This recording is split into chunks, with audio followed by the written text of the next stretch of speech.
რას ნიშნავს ლიბანი ირანისთვის, რატომ შეიძლება იყოს, ასე ვთქვათ, აი ესე ქვაკუთხედი ამ პრობლემისა ლიბანის თემა და რატომ, ასე ვთქვათ, რატომ არ დათმობს ირანი ამ პროცესს, თუ არ დათმობს ხადია. ძელვადი ამ პერსპექტივაში აი ლიბანურ შიიზმს ემუქრება პოლიტიკური სამხედრო ალყა. ამიტომ ეს ალყა უნდა გაარღვიოს ირანმა, იმიტომ რომ დამოუკიდებლად ეს ჰეზბოლას არ შეუძლია.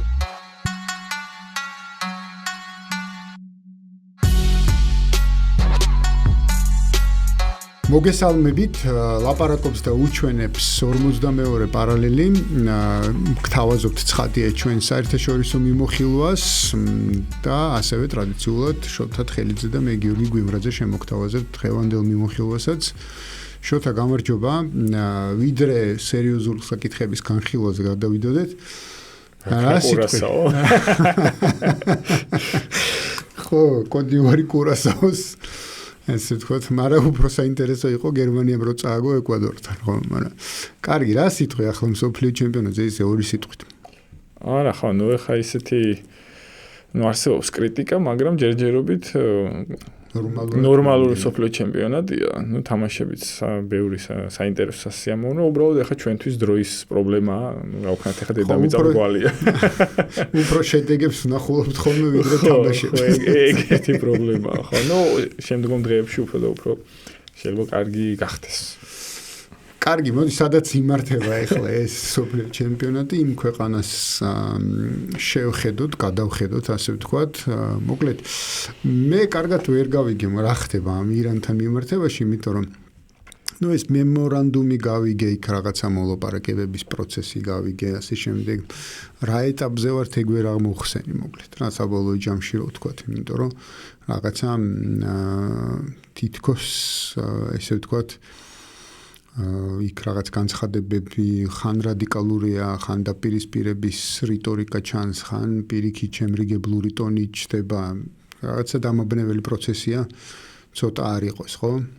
ხო, ანუ ამ ურთიერთგაგების მემორანდუმს ელექტრონულად მოეწერა ხელი, მაგრამ შვეიცარიაში უნდა მოხდარიყო მისი პერსონალური ხელმოწერა JD Vance-ის და მუჰამედ ყალიბაჰის მიერ, მაგრამ აი შვეიცარიის მოლაპარაკებები, მოდი ესე ვთქვათ, ნაწილობრივ, ასე ვთქვათ, ჩაიშალა ნაწილობრივ, მოდი ესე ვთქვათ, ანუ კულუარული ინფორმაციები გამოვიდა, რომ ირანული დელეგაცია სამჯერ შეეცადა მოლაპარაკებების დატოვებას, გამომდინარე იქიდან, რომ ამ მოლაპარაკებების დროს ტრამპმა ისეთი ტვიტები თრას სოციალზე დადო, რომ მათთვის მიუღებელი იყო, თუმცა საკმაოდ ესეთი გადამწყვეტი როლი ითამაშეს მოდერატორებმა, კონკრეტულად პაკისტანმა და ყატარმა, მაგალითად, აი ეს პაკისტანის გენშტაბის ლიდერი ასირ მუნირი, რომელიც წინა პოდკასტშიც ვახსენე, მისი, ასე ვთქვათ, აქტიურობით მოხდა ირანული დელეგაციის დაბრუნება,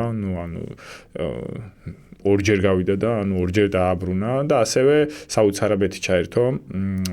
საუდს არაბეთმა ასე ვთქვათ, აი პაკისტანის შუამავლობის საშუალებით გარანტიები მისცა ირანს, რომ ის თანხები, რომელიც არის შეპირებული პირველ ჯერზე, რომელსაც დაუბრუნებენ ირანს, ეს გაყინული თანხები ჯამში 24 მილიარდი დოლარი, ჯერ უნდა მიცენ 6 მილიარდი, მეორე ეტაპზე მეორე 6 და შემდგომ 12, ამ თანხებს საუდის არაბეთი და შემდგომ უკვე ყატარიც, ანუ გამომდინარე იქიდან, რომ ყატარის ბანკებშია გაყინული საკმაოდ დიდი რაოდენობის ირანული თანხა, ისინი ამ თანხებს დაუბრუნებენ. ანუ ეს ერთ-ერთი მნიშვნელოვანი მომენტი იყო, რის გამოც, ასე ვთქვათ, ანგარიში გაუწია ირანმა მის მეზობელ სახელმწიფოებს, პაკისტანს, საუდს არაბეთს და ყატარს და აი ამ მოლაპარაკებების გაგრძელებას დათანხმდა, თუმცა საბოლოო ხელმოწერა არ შემდგარა ამ მემორანდუმზე და ასევე ისიც უნდა ვთქვათ, რომ აი ამ მემორანდუმშია თვითონ გაწერილი, რომ შემდგომი 60 დღე აქვთ ვადა ორ მხარეს, რომ საბოლოო შეთანხმებას მიაღწიონ. ნუ ის 60 დღე და პლუს ვთქვათ, მხარეთა შეთანხმებით შესაძლოა გაგრძელდეს ეს ვადაც, ხო? კი.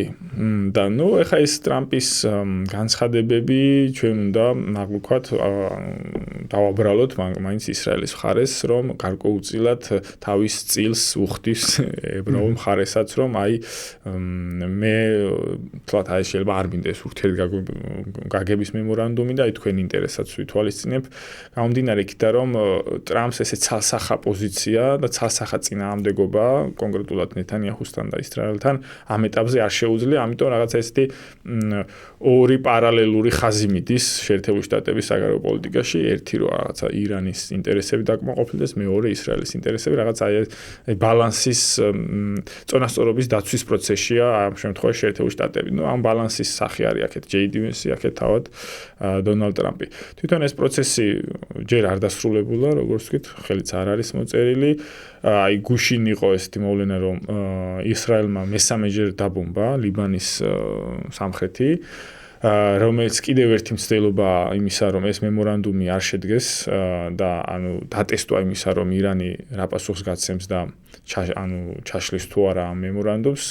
თუმცა ჯერჯერობით ირანული მხარე სტრატეგიულად უყურებს ამ პროცესს, არ ცდილობს რაღაც ემოციებს აყოლას, თუმცა თუ ეს ისრაელის მოქმედებები გახდა სისტემური ლიბანის მიმართ, ანუ ოკუპაციის გავრცობა ან თუნდაც ბეირუთის დაბომბვა, მაშინ თვითონ ირანული მხარე აცხადებს, რომ ის თავს არ შეიკავებს და მათთვის არ არის პრობლემა ამ მემორანდუმის დარღვევა ან არ შედგომა სამომავლოდ. კი ბატონო, ანუ ლიბანი ახსენე და ეგ ერთ-ერთი ესეთი საკითხია, ხო, რომელსაც მართლა შეუძლია, რომ ეს შეთანხმება, ასე ვთქვათ, ჩაშალოს, იმიტომ რომ გასაგებია, რომ ეს შეთანხმება არ აწყობს ისრაელს ამ შემთხვევაში, იმიტომ რომ პრინციპში შეიძლება ითქვას, რომ ის მიზნები ახლა რაც ისრაელს ჰქონდა ამ კამპანიის დაწყების წინ არ არის შესრულებული ამ შემთხვევაში არც ლიბანთან მიმართებაში მათ შორის და შესაბამისად უნებრივია ახლა რაღაცა გამოდის რომ შეუსრულებელი მიზნებით უნდა დასრულდეს ეს კამპანია რაც მათ შორის ნეთანიაჰუსთვის სავარაუდოდ იქნება სერიოზული პრობლემა, იმიტომ რომ ეს ომი გახდა შესაძლებლობა ნეთანიაჰუსთვის, რომ მისი ხელისუფლება გახანგრძლივებულიყო ომის პირობებში, მას არავინ არ ასე ვთქვათ, გადააყენებდა და გააგრძელებდა იმუნიტეტი ჰქონდა, ხო, ომის გამო, შესაბამისად ომი თუ დამთავრდა, ეს იმუნიტეტიც სრულდება და შემდეგ რა ხდება, უკვე ცალკე თემა. და თქვათ ეს ასე ვთქვათ რაღაც გარკვეული განცხადებები ირანის მხრიდანაც გაჟღერდა ისრაელთან დაკავშირებით ლიბანის საკითხზე. მოდი ეს საკითხი კარგად ავხსნათ, ხო, რას ნიშნავს ლიბანი ირანისთვის, რატომ შეიძლება იყოს, ასე ვთქვათ, აი ეს ქვაკუთხედი ამ პრობლემისა ლიბანის თემა და რატომ, ასე ვთქვათ, რატომ არ დათმობს ირანი ამ პროცესს, თუ არ დათმობს, ხადია. ხო, საკმაოდ დიდი თემაა და შევეცდები რაღაცა ისეთი გასაგებათაც ავხსნა მსმენელისთვის. ჰეზბოლა არის და რეალურად დარჩა ერთადერთ ძალად წინააღმდეგობის შიიტური წინააღმდეგობის რკალში, ხო, მაგალითად შეიძლება ვთქვათ, რომ ირანმა დაკარგა სირია როგორც. ხო, იცი როგორ არის კი, ჰუსიტები არიან ამის ნაწილი, მაგრამ ისინი არ არიან ეფექტური მოთამაშეები, კი, ეხლა რაღაცა ხანდახან ბალისტიკურ რაკეტას გაისვრენ, მაგრამ თითქმის 90% შემთხვევაში ის ბალისტიკური რაკეტები და დრონები ჩამოვარდნილი. ანუ ჰუსიტებს არ შეუძლიათ ეფექტური წნეხი განახორციელონ ისრაელზე. ნუ ეს მაქსიმუმ არის ბაბელმანდების სრუტის ჩაკეტვა, თუმცა ეს დიდ გავლენას არ ახდენს ისრაელის საერთაშორისო ვაჭრობაზე, იმიტომ რომ ის ძირითადად ვაჭრობს დასავლეთთან. ამ შემთხვევაში ანუ ხმელთაშუა ზღვის გავლით, ხო, ეილათის პორტია მარტო, აი ამ აკაბას ყურეში, რომელიც, ნუ, აი ამ ღაზის შემდგომ სანახევროდ, ასე ვთქვათ, დახურულია ეს პორტი. ხო, ანუ ერთადერთი შემორჩენილი წინააღმდეგობის ძალა არის, რომელიც, ანუ აი ეფექტურ შეკავების პოლიტიკას აწარმოებს ისრაელის მიმართ.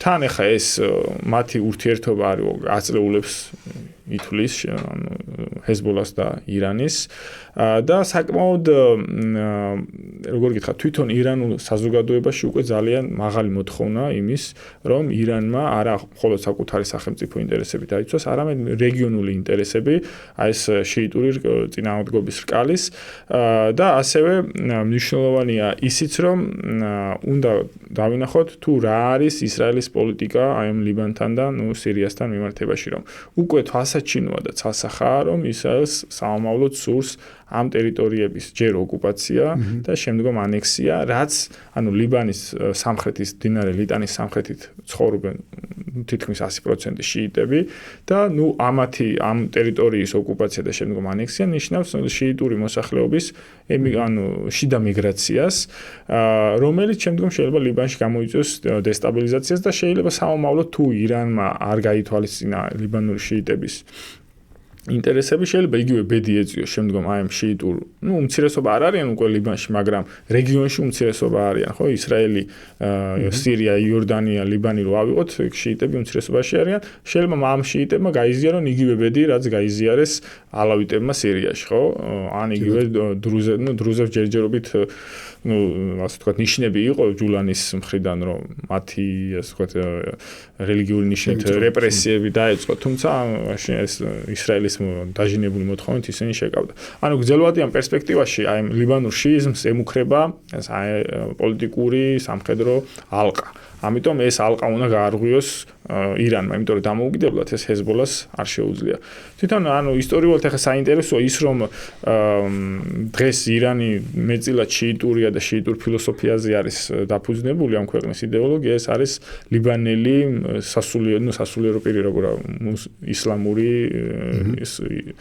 სკოლის დამსახურება თავის დროზე, როდის სეფიანთა იმპერია როდესაც შეიქმნა ირანში 16 საუკუნის დასაწყისში, ლიბანიდან ჩამოიყვანეს შიიტი კლერიკები, მაშინ შაჰაბასები, ვთქვათ, შაჰაბას პირველი, სეფი პირველი, ასე რომ, ანუ იქიდან მოდის ლიბანური შიიტური საზოგადოების და ირანის ურთიერთობა. ანუ ეს არის რაღაც გარდა ამ გეოპოლიტიკური, რეგიონული პოლიტიკისა, აქ ისტორიული, რელიგიური კავშირებიც არის, რომელიც ანუ თან უყურეთ დავაგვირდით ახლა ირანის თითქმის პოლიტიკური იდეოლოგია, ხო?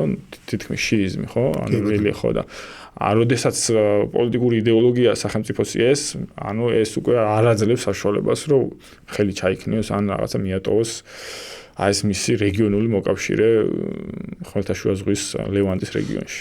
ანუ არსებობს განიხილება რაიმე, ასე ვთქვათ, წინაპირობა, რა შემთხვევაში შესაძლოა, ვთქვათ, საბოლოო თვალი დახუჭოს ირანმა, ასე ვთქვათ, ლიბანის პრობლემას. არა, იმიტომ რომ თუ ჩავხედავთ მემორანდუმს, პირველივე პუნქტში აქ არის ნახსენები, რომ ომი უნდა შეჩერდეს ყველგან, მათ შორის ლიბანში და უნდა იქნეს დაცული ლიბანის როგორც სუვერენულობა, ასე ტერიტორიული მთლიანობა. და მე-13 პუნქტში წერია, რომ თუ არ შესრულდა პირველი, მეორე, მე-3 და სულ მახსოვს მე-11 პუნქტი, დანარჩენი პუნქტებზე საუბარი არ დაიწყება.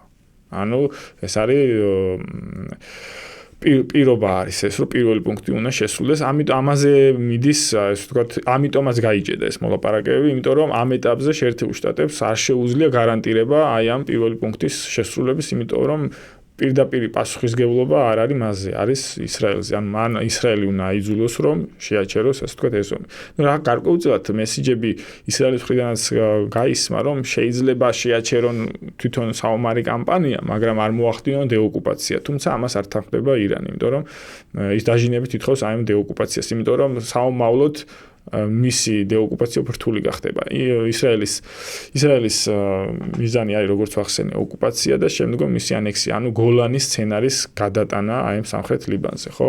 გოლანის ოკუპაცია მოხდა 67-ში და თუ სწორად მახსოვს 80-ში თუ 91 წელს მოხდა მისი ანექსია, რომელიც დონალდ ტრამპმა პირველ პრეზიდენტობისას აღიარა. ანუ ეს სცენარი ხა ყველასთვის თვალსაჩინოა, არა მარტო ირანისთვის, თუნდაც რეგიონისთვის, ამიტომ აი ამ სცენარის პრევენციას ცდილობს ამ შემთხვევაში ირანი.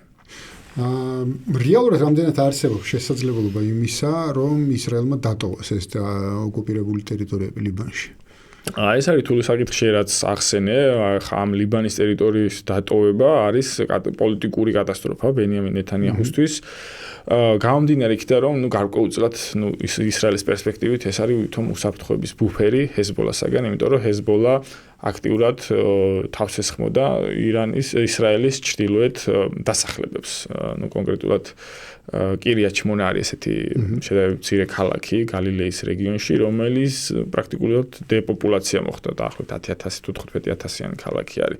ხო და მოსახლეობა თხოვს, რომ ჩრდილოეთ ისრაელის უსაფრთხოება გარანტირდეს. ამიტომ გარკვეულწილად ჭირდება ბუფერი თვითონ ლიბანის ტერიტორიაზე და ეხლა თუ ამას დატოვებს, ეს ნიშნავს, რომ ეს ხალხი, ვინაც დატოვა ეს ჩრდილოეთ ისრაელი, ისინი ვერ დაბრუნდებიან საკუთარ ტერიტორიაზე. ამიტომ ეხლა ეს წინა საარჩევნო პერიოდში თან, რომელიც წინა პოდკასტში ვახსენე, მე მგონი ოქტომბრის დასაწყისში არჩევნები ისრაელში, ამის განხორციელება არის საკმაოდ ესეთი პოლიტიკური მარცხი და თვითონ გამოვიდა თავდაცვის მინისტრი ისრაელ კაცი და მან აღნიშნა, რომ ჩვენ რომს გვითხრას შეერთებულ შტატებმა მოგთხოვოს ამ ტერიტორიის დატოვება, ჩვენ ამას არ გავაკეთებთ, ხო?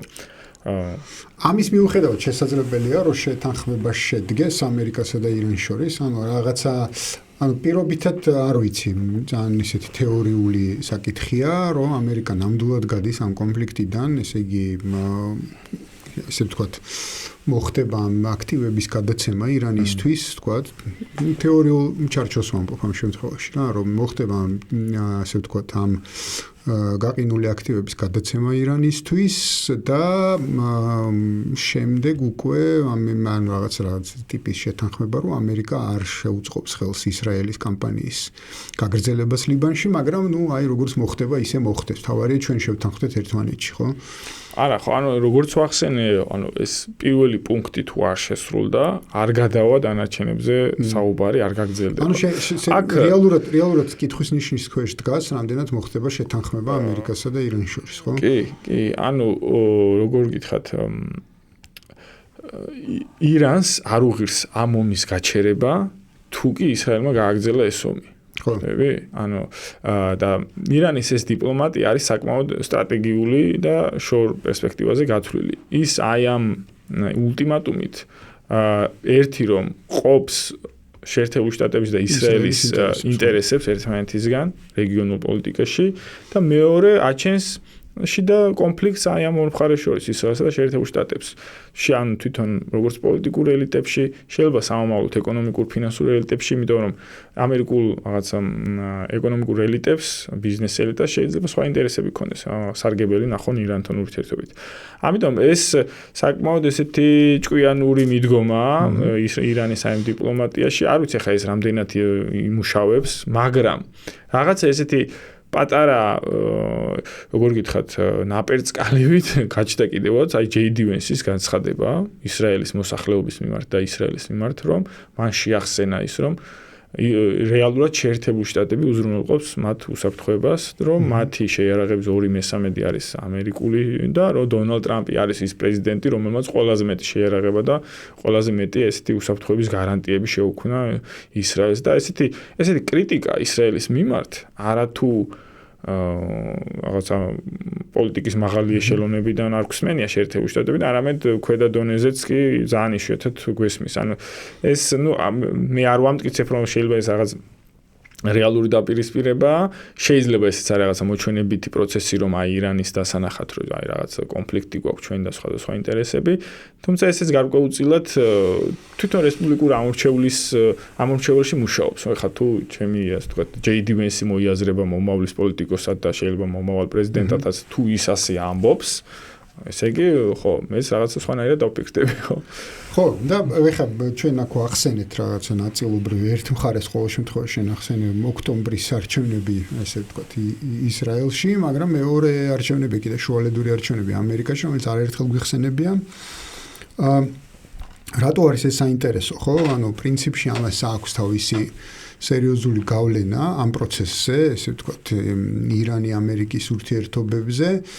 ამ კვირაში რამდენიმე დღის წინ კონგრესმა უკვე ამ შემთხვევაში ზედაპალატამაც ასე ვთქვათ, სენატმაც მხარი დაუჭირა რეზოლუციას, რომელიც მოუწოდებს ამერიკის პრეზიდენტს გამოიყვანოს ესე ვთქვათ, ჯარი ირანის კონფლიქტიდან, რეალურად შეწყვიტოს ირანის კონფლიქტი. რაზეც ხანუ ტრამპს ჰქონდა თავისი, ესე ვთქვათ, რეაქცია, რომ რაღაცა ჯერ ერთი ეს არ არის სავალდებულო, ასე ვთქვათ, რეზოლუცია, იმიტომ რომ არ გადაეგზავნება პრეზიდენტს ხელმოწერისთვის, ეს პრინციპში რეკომენდაციული ხასიათის არის, თუმცა მიუთითებს, ასე ვთქვათ, ერთ ძალიან მნიშვნელოვან ფაქტზე, 70-იანი წლების ფაქტზე, სადაც ზოგადად რომელიც აქტზე, ესე ვთქვათ, ხო, სამხედრო ანუ არმიის გამოყენების აქტი თუ როგორ ქვია, რაღაც არ მახსოვს ისათაური, რაღაც დაახლოებით ეგეთი შინაარსის აქტია, რომელიც ვიეტნამის კონფლიქტს უკავშირდებოდა მაშინ, რომელიც ზღუდავს პრეზიდენტის, ასე ვთქვათ, ძალაუფლებას არმიის გამოყენებასთან დაკავშირებით, ხო?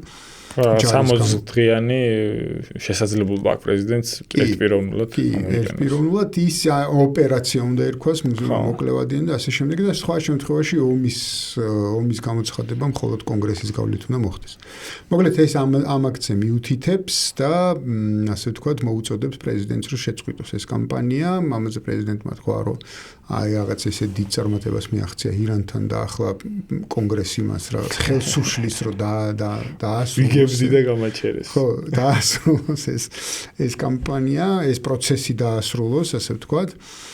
მაგრამ აქ მნიშვნელოვანი არის ის, რომ პრინციპში ორივე პალატაში დაფიქსირდა ის, რომ რესპუბლიკელებმაც ცალკეულმა რესპუბლიკელებმა ხარი დაუჭირეს ამ რეზოლუციას. ანუ პრინციპში შეიძლება ითქვას, რომ ტრამპის წინააღმდეგ რაღაცა გარკვეული მოძრაობები უკვე შეინიშნება, ასე ვთქვათ, რესპუბლიკური პარტიის შიგნითაც, ხო? აი ამ შუალედური არჩევნების წინ. და ამის შემდეგ ტრამპმა მოუწოდა რესპუბლიკურ პარტიას, რომ აუცილებელია ისინი კონსოლიდირდნენ დემოკრატების წინააღმდეგ.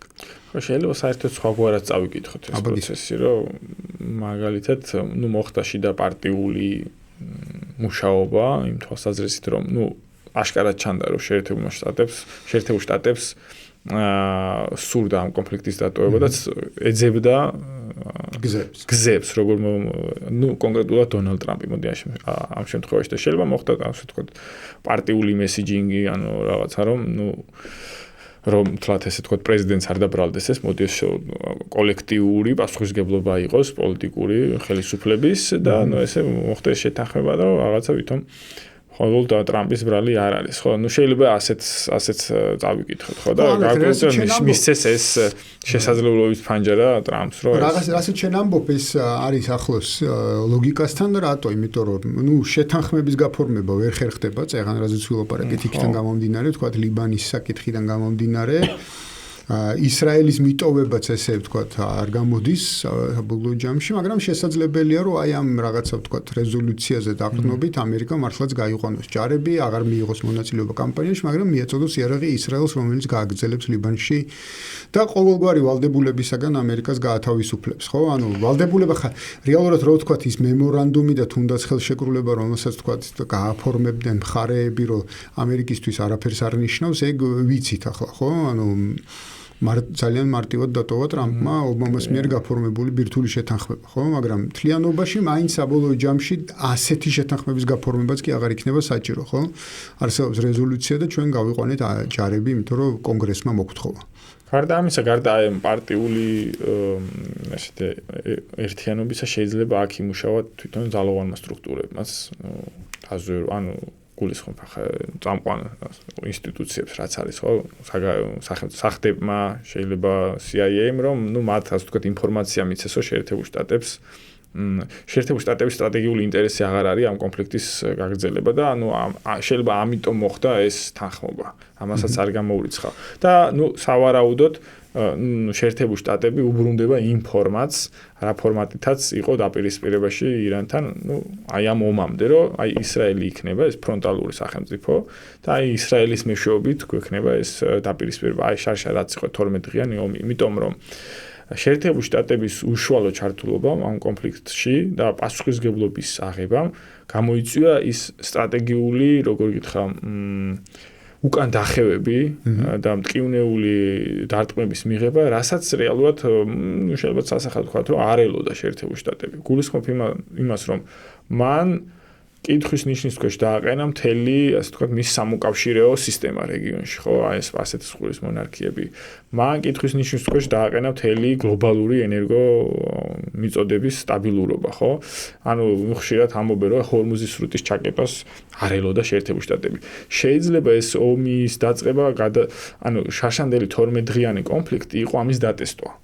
რომ ჩაკეტავდა თუ არა ირანი ჰორმუზის სრუტეს და რახან არ ჩაკეტა ჰორმუზის სრუტე შარშან ამის გამო ასე ვთქვათ მიეცათ რაღაცა უფრო სტიმული და შესაძლებლობა რომ დაეწყოთ ეს ხელმეორედ ეს ომი და ნუ აქედან გამომდინარე იძახია რომ არ ელოდნენ ნუ ცოტა უცნაური არის მაგრამ ნუ მაინც ხო შეიძლება აი დიდი ალბათობით აი ამ ფორმატს დაუბრუნდება შეერთებული შტატები და თუ მაგალითად ახლა ეს მემორანდუმი რეალურად შედგა და იქ გაწერილი რაღაცა პუნქტები შესრულდა ეს უკვე მიანიშნებს ნუ შეიძლება თქვათ რომ სისტემურ გადატვირთვას ირანთან ურთიერთობაში. პირველი ის რომ აი იმავე პირველ პუნქტში წერია რომ მშვიდობა უნდა დამყარდეს პერმანენტულად, ანუ ომი აღარ იქნება შეერთებული შტატების ინტერესი.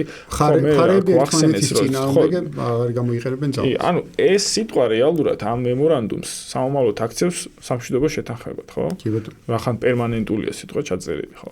ეს არის მნიშვნელოვანი. მეორე ხა ის თანხებზე საუბარი რომ პირველი სანქციები მოიხსნება, მეორეს გაყინული ფულადი რეზერვები რაც აი 10 წლეულები გაყინული ქონდა ირანს, ესენიც როგორ გაუბრუნდება თუ როგორ დაუბრუნდება ირანს ესეც არის და პლუს ამას რომ შეიქმნება 300 მილიარდიანი საინვესტიციო ფონდი ირანის ინფრასტრუქტურის აღსადგენად ეს არის რაღაც როგორც თქვი სისტემური გადატვირთვა ხო შეიძლება რაღაცა პუნქტები ეს არ შესრულდეს შეიძლება მხოლოდ ეს გაყინული თანხა დაუბრუნდეს ირანს ნუ ნაკლებად წარმომიდგენია ხა 300 მილიარდიანი ფონდი შედგეს იმიტომ რომ ნუ იქაც არის ჩანაწერი რომ ფორმალურად ფონდი შეიძლება შედგეს მაგრამ ხო ანუ თანხები უნდა გაიღოს სპარსეთის ყურის ქვეყნებმა და იმ ქვეყნებმა აზიაში რომლებიც იყვნენ ჰორმუზის სრუტეზე დამოკიდებული ენერგო მიწოდებით ხო მაგრამ ეს თანხა არის საკმაოდ დიდი თანხა ხო ამ თანხის გაღების რესურსი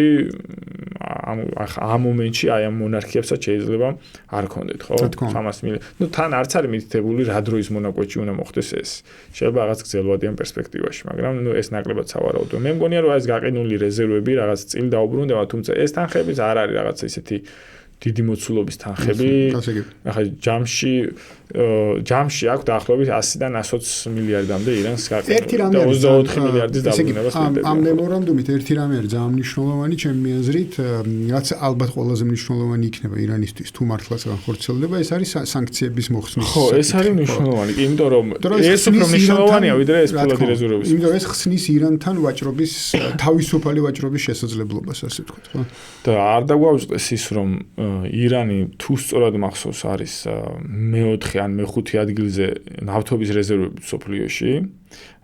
მისი ნავთობი არის ერთ-ერთი ყველაზე ანუ იოლად გადამუშავებადი ნავთობი და ასაჭიროებს რაღაც დიდ ტექნოლოგიებს არის რბილი ნავთობი, როგორც სხვა სპარსეთის ყურის მონარქიების, იმიტომაც არის ხო სპარსეთის ყურე მნიშვნელოვანი.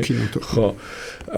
და მეორე ის რომ ირანი არის ნუ რუსეთის მერე ნომერ პირველი გაზის ბუნებრივი აერის რეზერვების მფლობელი, ხო?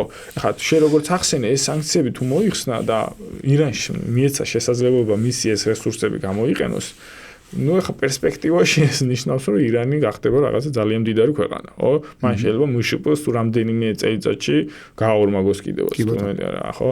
აი რაც ცოტა აი კითხვის ნიშნებს აჩენს ეს პერსპექტივა რამდენად შეიძლება შეერთებულ შტატებს ან ისრაელს მოწონდეს და ისრაელი ამას არ დაუშვებს. ანუ ის სანქციები რომ ქონდა დაწესებული ირანს 90-იანი წლების დასაწყისიდან, ესეც რეალურად ისრაელის ლობის ნამუშევარი იყო თავის დროზე ბილ კლინტონის პრეზიდენტობისას, ხო? და ეხლა აი ხო ეს ცოტა ესეთია. ნუ რაღაც ნაწილი სანქციების მოიხსნება, ის კონგრესის ნაწილი, რაც კონგრესს აქვს დაწესებული, არ ამგონია ის მოიხსნას, თუმცა უკვე უკვე პროცესი დაწყებულია. ირანი ყიდის გაცილებით მეტ ნავთობს ვიდრე ყიდდა და მისი შემოსავლები უკვე გაცილებით გაზრდილია ვიდრე მას აქამდე ქონდა აი ენერგორესურსების და ამასთან ერთად არის ესეთი ინსტრუმენტი, რომელსაც ირანი ფლობს ამ კონფლიქტის შედეგად, ესე ვთქვათ, რომელსაც მანამდე მხოლოდ თეორიაში ფლობდა, ახლა კი პრაქტიკაში ფლობს, ეს არის ჰორმუზის სრუტე, რომელსაც ის აკონტროლებს, ხო? იყო მარკო რუბიოს განცხადება, რომ არავის არ აქვს უფლება საერთაშორისო წყლებში რაღაც გააკონტროლოს, ფულის გადახდა და აწესოს და ასე შემდეგ და ასე შემდეგ. ასეა, ალბათ, როგორც საერთაშორისო სამართლით, რომ მართლაც და საერთაშორისო წყლებში. ერთი ის, რომ საერთაშორისო წყლები არ არის ჰორმუზის სრუტე, ყოველ შემთხვევაში მთლიანად მისი არ არის, ხო? ეხლა ნახევარი ომანისა, ნახევარი სუეცისგან ან პანამის არხისგან ან ასე შემდეგ. მაგრამ გუშინ შედგა, სხვათა შორის, აი ამ შვეიცარიიდან მუჰამედ ყალიბაფი ჩავიდა ომანში და შეხვდა სულთანს.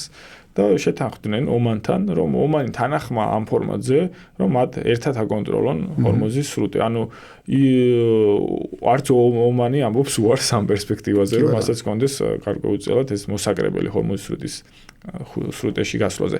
თუმცა ეს უნდა ვახსენოთ, რომ შეიძლება ქვეყანას აქვს კონტროლი ამ საზღვაო სივრცეზე, მაგრამ ქვეყანას არ აქვს უფლება მოითხოვოს ტრანზიტის გადასახადი. აი მაგალითად ხა ბოსფორის სრუტეში გასვლაზე ტრანზიტის გადასახადს არ იხდია. არც გიბრალტარის სრუტეში ხო ის ესპანეთს ეკუთვნის. მაგრამ ქვეყანა შეუძლია დააწესოს სხვადასხვა ტიპის სერვისების გადასახადი. აი და ირანმა შეფუთა როგორც ეკოლოგიური დაბინძურებისთვის მე მჭირდება ხა აქ რომ დღეში ამდენიმე ათეული გემი გადის აბინძურდება ჰაერი და ამის მოსაკრებლად დააწესა 2 მილიონი დოლარი თითო გემზე. გემის ზომაზე არის დამოკიდებული. გასაგებია ირანის ცინიზმი ამ ეკოლოგიურ ზრუნვას, ეკოლოგიაზე ზრუნვაზე, მაგრამ აი ევროპელები არგუმენტს იტყვიან ეკოლოგიის წინააღმდეგ, საინტერესო იქნება.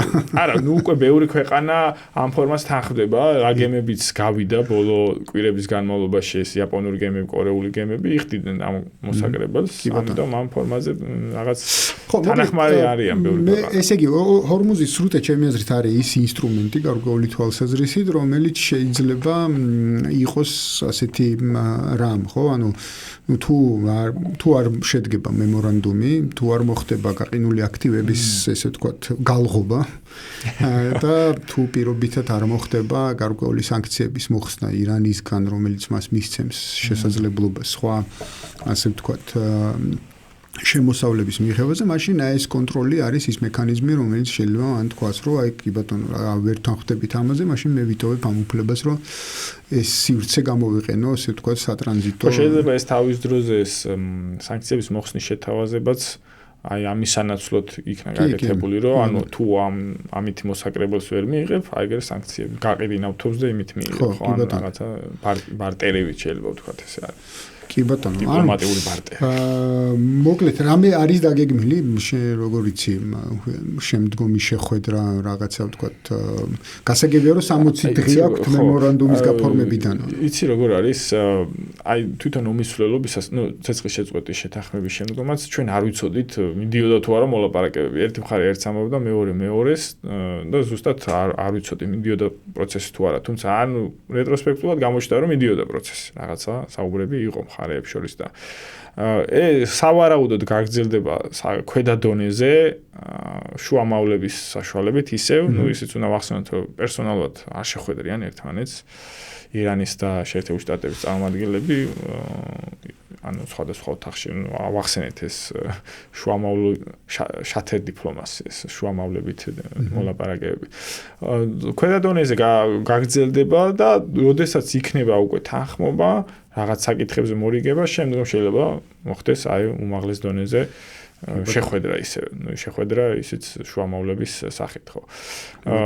იმიტომ რომ შეერთებული შტატები როგორც ვახსენეთ, შეერთებული შტატების ინტერესიც არის რომ რაღაც ფორმატში გადაწყდეს ამ კონფლიქტის ამ ეტაპზე დასასრული და ასევე ირანის ინტერესებშიც არის რომ რაღაც ფორმატში გადაწყდეს, რაღაც ფორმატში რა მისი ინტერესების უპირატესად დაცვით, ხო, რაღაც ფორმატში, იმიტომ რომ ხა კი შეიძლება ესკალაციის რესურსი აქვს ამ შემთხვევაში ირანს, თუმცა ხა ომი არც ერთ ქვეყნის ინტერესში არ არის, იმიტომ რომ მით უმეტეს ეს ომი მის ტერიტორიაზე მიმდინარეობდა. ხო, ანუ ამ ომის შედეგად განადგურდა ირანის გაზის საწარმოების 25%.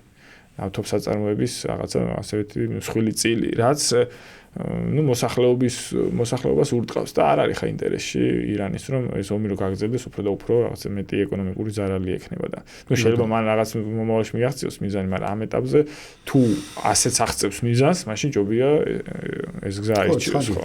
იქ ერთი საკითხია უბრალოდ რაც ადრეც გვისაუბრია, მაგრამ სულ უფრო მეტად იკვეთება ეს რეალობა, ასე ვთქვათ, რომ გინდაც შეთანხმება შედგეს ირანთან და გინდაც არ შედგეს შეთანხმება ირანთან და მართლაც გამოიყენოს ამერიკამ ეს ასე ვთქვათ შესაძლებლობა რომ თითქოს ორპარტიული თანხმობა არსებობს ვთქვათ ომის დასრულებასთან დაკავშირებით და ამიტომ შეუთანხმებლადაც ტოვებს ის კონფლიქტს ასე ვთქვათ და მიგადის კონფლიქტიდან ნებისმიერ ამ მოცემულობაში ერთშიც და მეორეშიც ფაქტია რომ ახლო აღმოსავლეთში მოცემულობა იცვლება ხო და ვთქვათ ამერიკის ესე ვთქვათ სტაბილური პარტნიორები არაბული სახელმწიფოების, არაბული სამეფოების სახით აღარ არიან ესე ვთქვათ ისეთი სტაბილურები როგორც იყვნენ და მათ წინაშე რა თქმა უნდა დგება ის ამოცანა თუ როგორ დაიცვან საკუთარი თავი ამერიკის ასე ვთქვათ კოლგის გარეშე. მან იყო ორი საინტერესო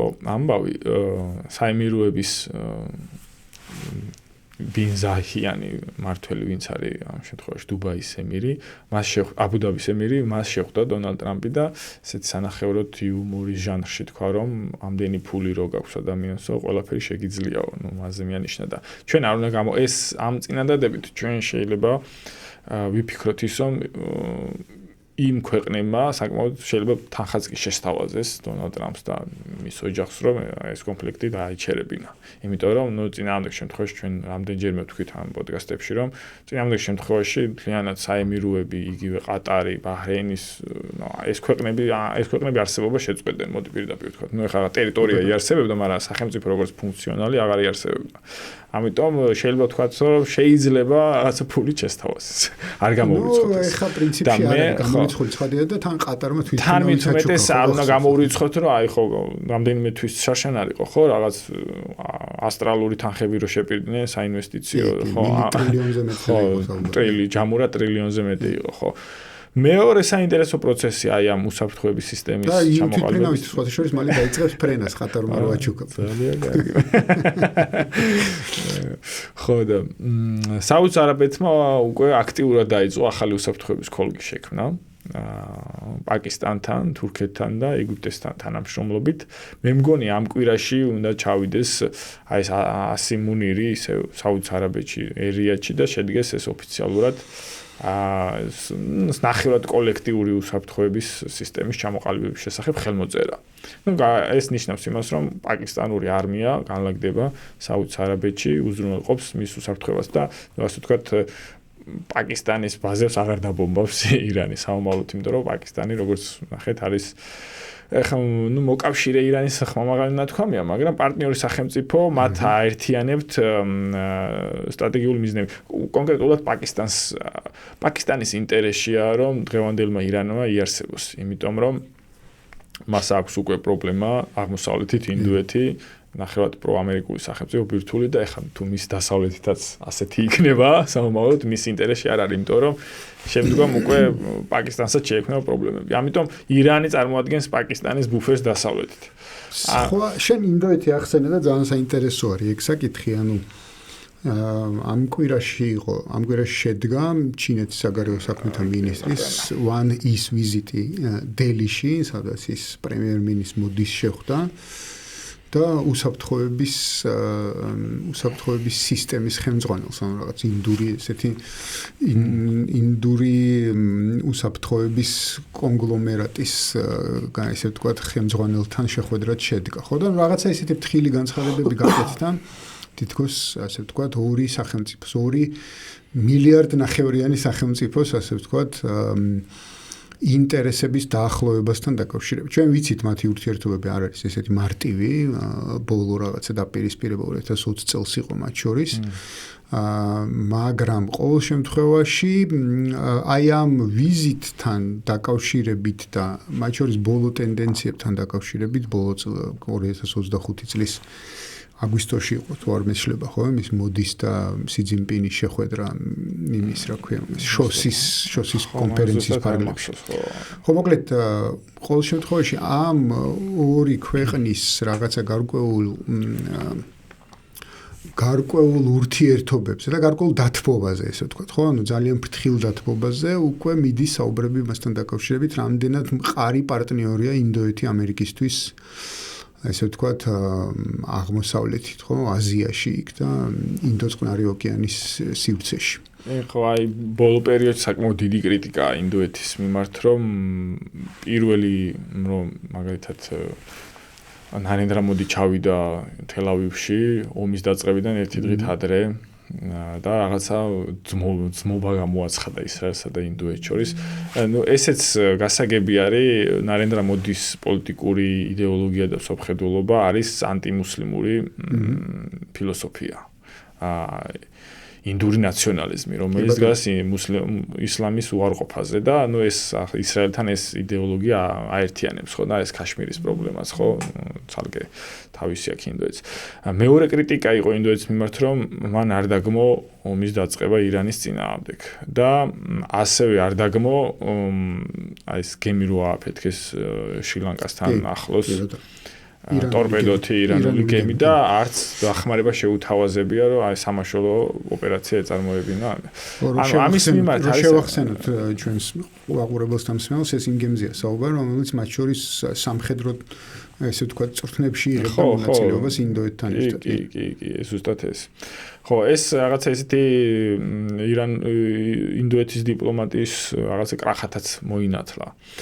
თუმცა ესე ცოტა ფართო სურათში თუ დავინახავთ, ინდოეთს არ აქვს ესეთი გამოკვეთილი სწორხაზოვანი საგარეო პოლიტიკა. მეტნაკლებად ის არის პრაგმატული. ვისგანაც ნახულობს სარგებელს, იმასთან ურთიერთობს, შეიძლება საერთოდ ურთიერთგამომრიცხავი რაღაც ქვეყნები იყოს აი ამ ის თანამშრომლობის ობიექტები, ხო? ნუ შეერთებულ შტატებთანაც ურთიერთობს, ბრიქსის წევრიც არის, ისრაელთანაც ურთიერთობს, ევროპასთანაც ასე ვთქვათ ეკონომიკური ურთიერთობა აქვს, მაგრამ ეხლა რაც შეეხება ჩინეთთან აი ამ თანამშრომლობის ახალი ეტაპი უკვე რეალურად დაწყებულია. ეს არის საგულისხმო რომ მალე უნდა შედგეს წელს მე მგონი ბრაზილიაშია ბრიქსის სამიტი და სანამ სამიტი შედგება საგარეო საქმეთა მინისტრების მინისტერიალი ნუ რეალურად იმ ბრიქსის სამიტზეც საგარეო საქმეთა მინისტრები ჩადიან, იმიტომ რომ არ მგონია პუტინი ჩავიდეს ან სი ძინპინი ბრაზილიაში, ჩავა ალბათ ეს ვან ი და ლავროვი, ამიტომ რაღაცა წინასწარი მოსამზადებელი პროცესია და თანამშრომლობის პროცესი უკვე დაწყებულია რამდენიმე წელია ინდოეთსა და ჩინეთს შორის სასაზღვრო დავების გადაჭრასთან დაკავშირებით. რომელიც ჩვენ უნდა ვივარაუდოთ, რომ ესეც რუსების მოდერაციით ხდება, იმიტომ რომ თავის დროზე 2000 წელს თუ 2001 წელს რუსეთმა და ჩინეთმა მოაგვარეს საკუთარი სასაზღვრო ტერიტორიები და ესეთ პერმანენტული მშვიდობა დაამყარეს, დაახლოებით იგივეს გამეორება ცდილობენ ინდოეთი და ჩინეთი, მაგრამ ამ შემთხვევაში არის უფრო სერიოზული ტერიტორიული დავები ვიდრე ჩინეთსა და რუსეთს ჰქონდა. ორი საკვანძო მონაკვეთია, ერთი არის ქაშმირის მიმართულებით, ეს არის აქსაიჩინის ან როგორ გითხრათ, დაუსახლებელი ტერიტორია რეალურად, მაღალმთიან ტიბეტის მოსაზღვრე ტერიტორია, რომელზედაც პრეტენზია აქვს ჩინეთს, რომლის გადაჭრა შეიძლება მოხდეს იოლად, იმიტომ რომ სტრატეგიული მნიშვნელობა არ აქვს, მოდი ასე ვთქვათ, ამ ტერიტორიას, როგორც ახსენე არის მთები და მოსახლეობა იქ არ ცხოვრობს. მაგრამ მეორე ტერიტორია არის უკვე აღმოსავლეთით, აი ბანგლადეშის ჩრდილოეთ ნაწილში, ეს არის არუნაჩალ პრადეში, ესეთი საკმაოდ დიდი შტატი არის ინდოეთის, რომელზედაც დღეს ინდოეთი აკონტროლებს, მაგრამ პრეტენზია აქვს ჩინეთს, ის ამბობს, რომ ეს არის ტიბეტის ისტორიული რეგიონი და ის უნდა დაუბრუნდეს ტიბეტს. ეს არის ეს ასე ვთქვათ, ეს ფედერაციული ერთეული შეიძლება უფრო რთული გადასაჭრელი გახდეს, თუმცა თუ პროცესი დაწყებულია, შეიძლება არ უნდა გამოვრიცხოთ, რომ რაღაცები, ასე ვთქვათ, ეს პრობლემების გადაიჭრას. ეს თვითონ დამოკიდებული იქნება, რამდენად იქნება მზაობა როგორც ჩინურში და პოლიტიკაში ამ დათმობებისთვის და ასევე ინდურ პოლიტიკაში ინდოეთს მოუწევს რაღაც აქსაი ჩინის რეგიონზე უარის თქმა და ჩინეთს მოუწევს არუნაჩალ პრადეშზე უარის თქმა, რომელსაც რეალურად არც აკონტროლებს, ხო? კი ბატონო. ხო, აქ ერთი თემა არის, რომ მათ შორის ესე ვთქვათ, ამერიკულ რიტორიკაში ვთქვათ, შემცირდა ამ ინდოეთის როგორ ვთქვათ, ჩინეთთან დაპირისპირების ამაზე თვითონ ინდოეთის თვითონ ინდურმა ნაინდრა მოდიმას მიანიშნა, რომ ინდოეთი არ იქნება ის ძალა, ყალებში პროქსი ძალა, რომელიც შეერთებული შტატების გამო ჩინეთს დაუპირისპირდება.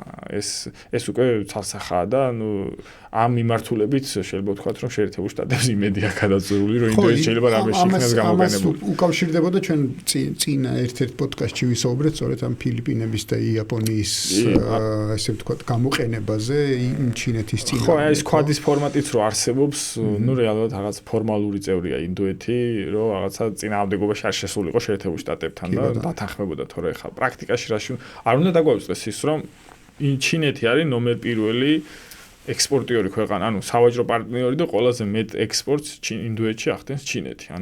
ეხლა ვერ ვიტყვი ხა რომ ჩამოკიდებული არის ჩინური ექსპორტზე, მაგრამ საკმაოდ მნიშვნელოვნად არის დაკავშირებული ჩინურ საქონელთან ინდოეთი და ეხლა ესე ხელაღებით დაპირისპირებაში შესვლა. და კიდე ერთი მომენტია, ხო, ინდოეთი არის ერთ-ერთი ყველაზე სწრაფად მზარდი ეკონომიკა. ის პრინციპში ახლა ესეთი სრული ნომინალური ეკონომიკა, სადაც მესამე თუ მეოთხე ადგილზეა მსოფლიოში, მაგრამ თავარი ამბავი ის არის, რომ ამერიკაში უკვე დაიწყეს საუბარი იმაზე, რომ არ უნდა შეგვეშალოს ისე, როგორც ჩინეთთან შეგვეშალა, როდესაც თქვა წარმოების გადატანა მოხდა ჩინეთში და ამან გამოიწვია ჩინეთის ზრდა, ხო? ეს პროცესი არ მოხდეს ინდოეთში. ცადეს, რომ რაღაც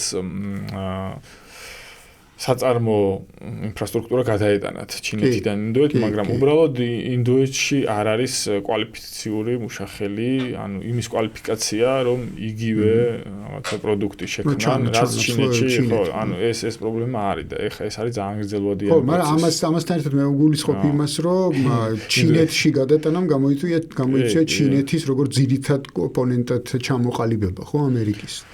და იგივე არ უნდა მოხდეს თქვათ ინდოეთის შემთხვევაში. არ გვიგვირდეს, რომ შეიძლება იგივე მოხდეს კი. არა, ინდოეთს აქვს ამის რესურსი, რა თქმა უნდა.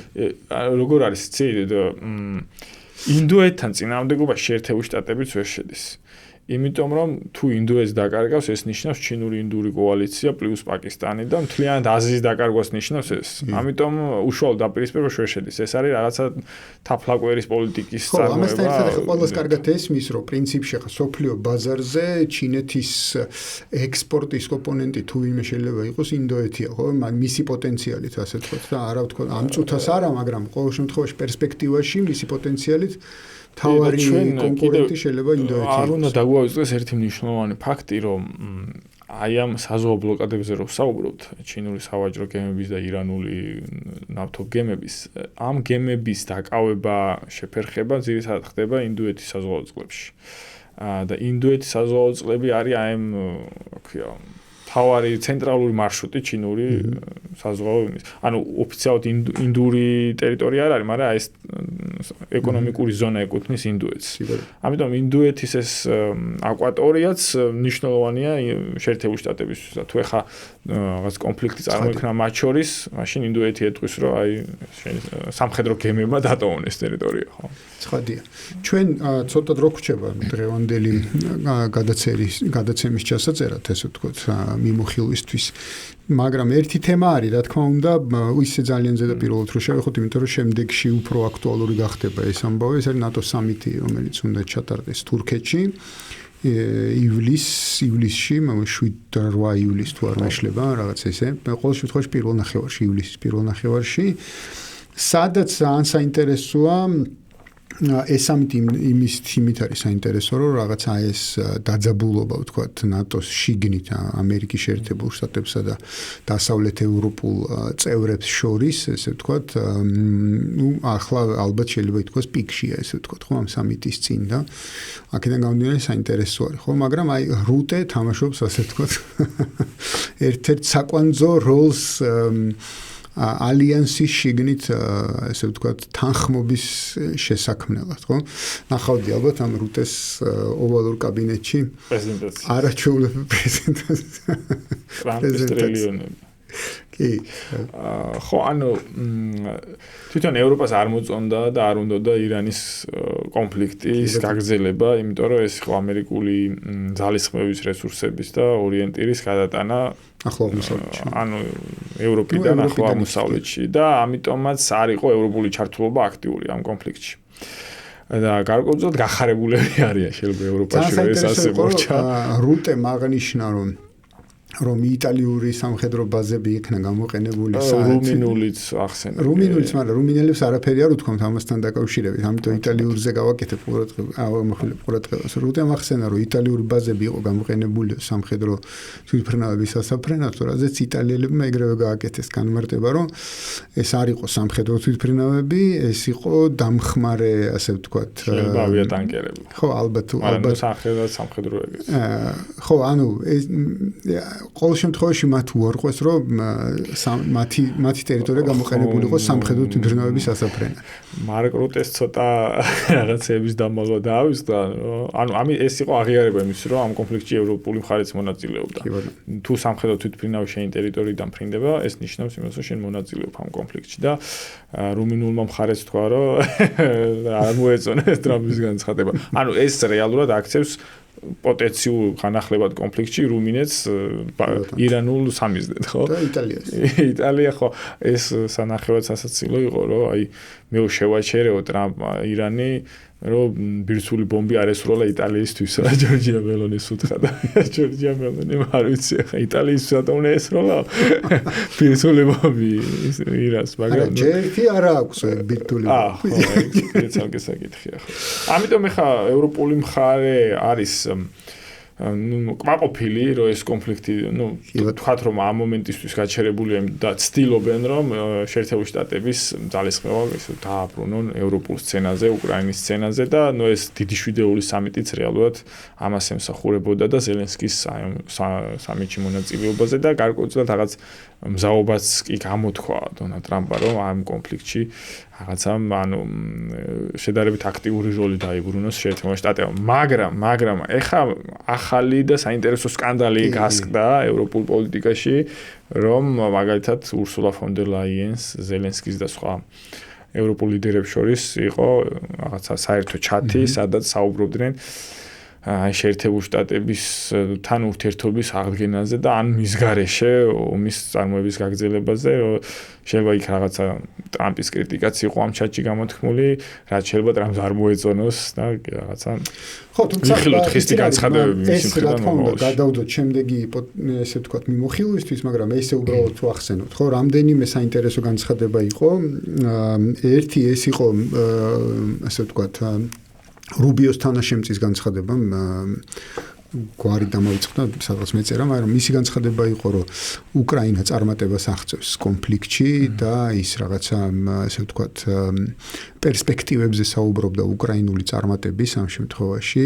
მეტიც ხაზი გაუსვა იმას, რომ შესაძლოა ამერიკელებმა გაზარდონ წნეხი რუსეთზე და რაღაცა გადახედონ ეს შერბილებულ ნავთობზე შერბილებულ სანქციების რეჟიმს, ანუ დააბრუნონ უკან, ესე ვთქვათ, ეს საკითხი და ტრამპის განცხადებაც იყო ზელენსკისთან დაკავშირებით, მას კითხეს, რომ როგორ შეაფასებდა ის ამ მოცემულობას და მან აღნიშნა, რომ ზელენსკის ყველაფერი კარგად მისდისო. ანუ გარკვეული რიტორიკული სუმცირე რიტორიკული მცვლილება ამერიკის დამოკიდებულებაში ამ კონფლიქტთან დაკავშირებით შეიმჩნევა და საინტერესოა რა დინამიკას პოვებს ეს ყველაფერი და ჯერ კიდევ არ ჩანს ამასთან ერთად არ ჩანს ასე ვთქვათ რამდენიმე ხნის წინ გაჟღერებული ესე ვთქვი სამზადისი ვიტკოფისა და კუშნერის ვიზიტთან დაკავშირებით მოსკოვში.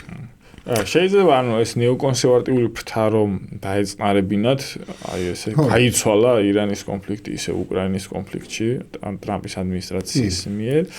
მაგრამ მე ერთხელ ვახსენეთ გადაცემაში ახაც ვიტყვი რომ აი ირანზე სანქციების მოხსნა შეიძლება იყოს მნიშვნელოვანი ფაქტორი უკრაინის კონფლიქტთან მიმართებაში გამომდინარე იქიდან რომ თუ ირანული ნავთობი გამოვა გლობალურ ბაზარზე ეს გამოიწვევს ნავთობის საკმაოდ გაიაფებას. ნავთობის გაიაფება რუსული ნავთობის ექსპორტისთვის არ არის სასიამოვნო ფაქტორი, შემოსავლების შემცირებას ნიშნავს. ეს რაღაც ტრადიციული მიდგომა რუსულ შემოსავლებზე ჯერ კიდევ ცივილის პერიოდიდან ეს ტრადიციული მიდგომა არსებობს და შეიძლება ეს პროცესი ჩვენ ვიხილოთ მომავალ თვეებში. თვითონ ეხა უშუალო სამხედრო ჩართულობა შეერთებული შტატების ისევ უკრაინის კონფლიქტში არ ამგონია აღდგეს, ის ფორმატი რაც არსებობს გაგრძელდება რომ იარაღს მიაწვდის ევროპულ მხარეს და ევროპული მხარე შემდგომ უკრაინას. სადაზვერო ინფორმაციის მიწოდება. ხო, სადაზვერო ინფორმაცია შეიძლება, ანუ აი ეს საკითხი შორ მანძილზე ფრენი ბალისტიკური რაკეტების მიწოდებისაც რაღაც პერსპექტივაში დადგეს დღის წესრიგში თუ კი ფრონტზე წნეხი გაიზარდა, ანუ რუსების მხრიდან უკრაინელებზე. ბევრი სცენარი შეიძლება განვიხილოთ, ხო? ეხა ცოტა ისეთი მარჩილობა არ გამოგვივიდეს. ხო, მოკლედ და საინტერესო პროცესი ვითარდება, ასე ვთქვათ, უკრაინულ-რუსულ დაპირისპირების ფრონტზე, ასე ვთქვათ. ძალიან საინტერესოა ეს როგორ განვითარდება, ეს ზრდის. ყოველ შემთხვევაში ყველა მხრიდან იზრდება გარკვეული თვალსაზრისით წნეხი რუსეთზე, იცი ალბათ ეს ბენზინის დეფიციტი რუსეთში, რაღაცა შორმანძილზე ფრენი დრონებით დარტყმა ურალამდე თითქმის და ასე შემდეგ და რა თქმა უნდა ეს რაღაც სასანქციო რეჟიმი, ეს დაპირისპირება, რიტორიკული დაპირისპირება, ასე შემდეგ ფრონტზეც რაღაცა გარკვეული წინსვლა, შეფერხება, ასე შემდეგ ერთმანეთს ცვლის ეს პროცესი და აი ეს გაზრდილი წნეხი რას გამოიწვევს, ეს საინტერესო დასაკვირვებელი იქნება. განვაგრძოთ მოკლედ და ამასთან ერთად დავამატოთ ის, რომ ზელენსკიმ რაღაცა 40 დღიანი ოპერაციის განხორციელება დაავალა უსაფრთხოების სამსახურებს. მოკლედ შევხედოთ ეს ყველაფერი შემდეგი მიმოხილვებისთვის საინტერესო თემებს ტოვებს ჩვენს წინაშე. მადლობა შოთა დღევანდელი მიმოხილვისთვის. გემშვიდობებით კიდევ ერთხელ შეგახსენებთ, რომ საქართველოს რადიოს ეთერში FM 103.3-ზე უსმენდით 42 პარალელის საერთაშორისო მიმოხილვას. ცხადია, რომ ალბათ გვიყურებთ YouTube-ის საშუალებით, ვინც მხოლოდ რადიოში გვისმენს, მათ მოგიწოდებთ, რომ გამოიწეროთ ჩვენი YouTube არხი, ჩვენი Facebook-ი, TikTok-ი და Spotify-ზე შეგიძლიათ მოусმინოთ ჩვენს მიმოხილვებს და პოდკასტებს. კარგად გრძანდებოდეთ, შევხვდებით ერთმანეთს შემდგომ მიმოხილვაში. ხომდის.